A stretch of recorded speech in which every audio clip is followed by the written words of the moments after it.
ഡേയ് നീ പറഞ്ഞ ഡോക്ടർ വേദനയൊക്കെ മാറ്റി തരുമോ? പിന്നെ ഡോക്ടർ പപ്പിമോളെന്നാണ് ആരാണ്?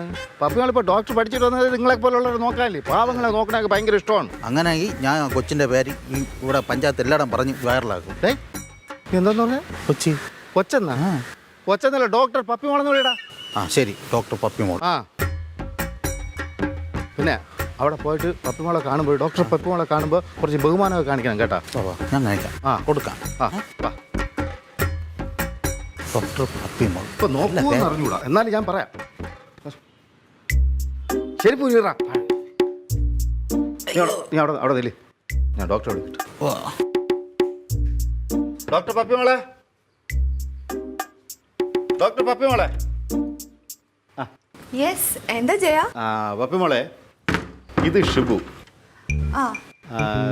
ഒരു നിത്യ രോഗിയാണ്. എൻ്റെ അറിവിൽ ഈ പഞ്ചായത്തിലെ ഏറ്റവും വലിയ രോഗി അവനാണ്. അപ്പോൾ മോളൊന്ന് ചികിത്സിച്ചൊന്ന് അവന്. നമസ്കാരം പറ. നമസ്കാരം പപ്പിമോളെ. ഡോക്ടർ പപ്പിമോള്. ഡോക്ടർ പപ്പിമോളെ നമസ്കാരം. എന്താ ഇയാളുടെ ജോലി? ഞാൻ ഗുണ്ടയാണ്, ഗുണ്ട. ഇത്രയും രോഗമുള്ള താനാണോ ഗുണ്ട? അല്ല, പേരന് ഗുണ്ട എന്നേ ഉള്ളൂ. ഉള്ളം കാല് മുതൽ ഉച്ചം തലവരെ അവന് രോഗമാണ്. ജയ, ആക്ച്വലി ഇപ്പോൾ എൻ്റെ കയ്യിൽ ഫിനാൻഷ്യലി കുറച്ച് ടൈറ്റാ. നമുക്ക് പിന്നൊരു ദിവസം ഹെൽപ്പ് ചെയ്യാം. അയ്യോ, പൈസക്കല്ല വന്നത്. പിന്നെ ഇവനെ ഒന്ന് ചികിത്സിച്ചൊന്ന് റെഡിയാക്കണം. ചികിത്സിക്കാനോ? ഞാനോ? ഓ ജയ, എനിക്ക് ചികിത്സിക്കാനൊന്നും പറ്റില്ല.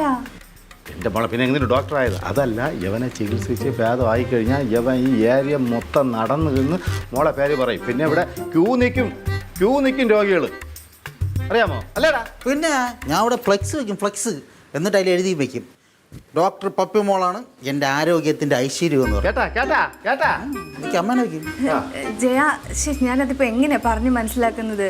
ജയ, ഞാൻ ഡോക്ടറേറ്റ് എടുത്തിരിക്കുന്നത് പാരാസൈക്കോളജിയിലാണ്. ആരെ വയ്ക്കാനാ?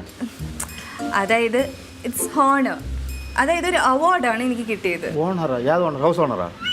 അല്ല ജയ, പാരാസൈക്കോളജിയിലാണ് ഞാൻ ഡോക്ടറേറ്റ് എടുത്തിരിക്കുന്നത്. അതായത് ഈ ഭൂത പ്രേത പിശാചുകളെ കുറിച്ചൊക്കെ റിസർച്ച് ചെയ്യുക, അങ്ങനെയുള്ള കാര്യങ്ങളൊക്കെയാണ് എനിക്ക് ഡോക്ടറേറ്റ് കിട്ടിയിരിക്കുന്നത്. മനസ്സിലായോ? അല്ലാതെ എനിക്കുള്ള ചികിത്സിക്കാനൊന്നും പറ്റില്ല. പിന്നെ എന്തിനാണ് ഡോക്ടർ എന്ന് പറഞ്ഞത്? ചികിത്സിക്കാതെ പിന്നെ എന്തിനാണ് ഡോക്ടറായത്? സി ജയ, വേണമെങ്കിൽ ഷിബു മരിച്ചിട്ട് എൻ്റെ അടുത്ത് കൊണ്ടുവന്നോളൂ, അയാളെ ജീവിപ്പിക്കാം. അതെന്നെ കൊണ്ട് പറ്റും. അല്ല മോളെ, അതല്ല.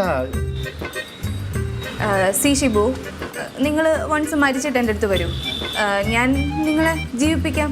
ഓക്കെ? ഇപ്പം എനിക്ക് മെഡിറ്റേഷൻ്റെ സമയമായി. ഓക്കെ, അപ്പോൾ ഞാൻ അങ്ങോട്ട് പോണം.